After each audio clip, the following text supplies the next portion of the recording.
Principle number 8, drawing has no boundaries. Another way we can say that is drawing has no borders and no limitations. So when we start a drawing, we often say that every line that we draw is a thought. So we are looking at our thoughts in the drawing and they move through the drawing. And what I like to tell my students often is that what you see in the drawing is your process right now. No, this is in a way how far I can think right now. And of course my thoughts might continue. No, my thoughts around the theme that I'm working with, they might kind of continue in my head. And so the story is not finished whenever my picture is full.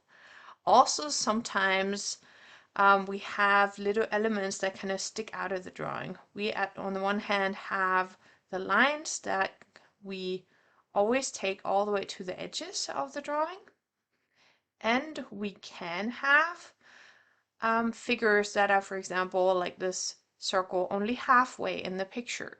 So the way I like to interpret that is that this is as much as I can perceive of this right now.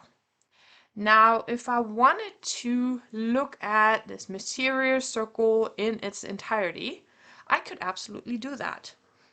I can continue the drawing by extending my canvas.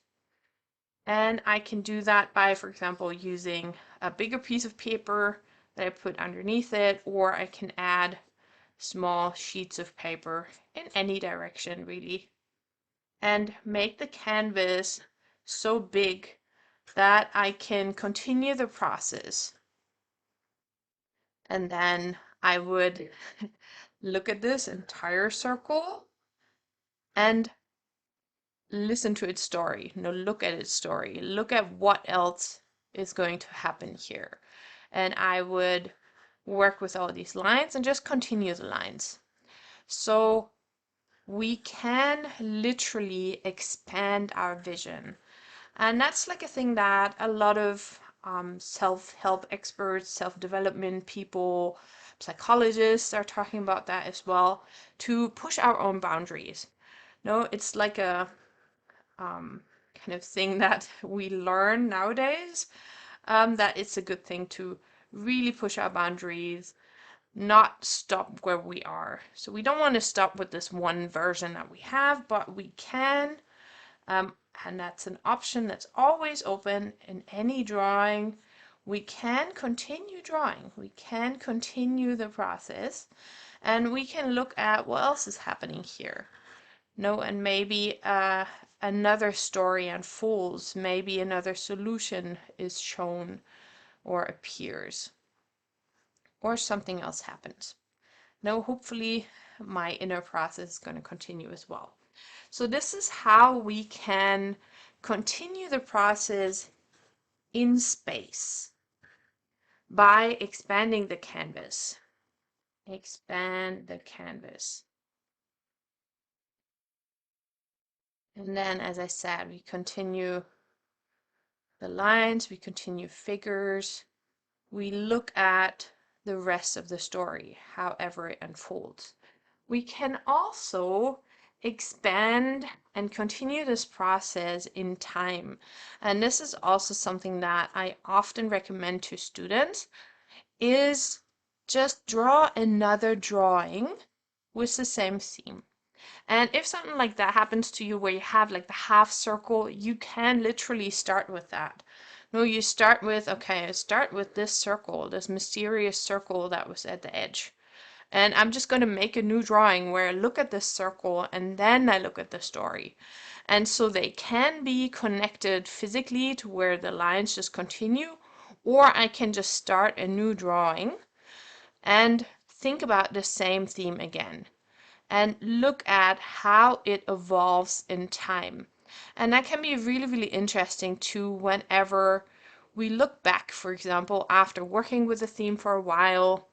No, we can make infinite number of drawings with the same theme.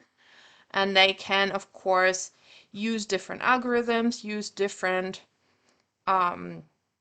different compositions. No, I can like start with a square or something at some point if I wanted to, or with something else, and look at the same topic in just a different way. So here I continue the theme.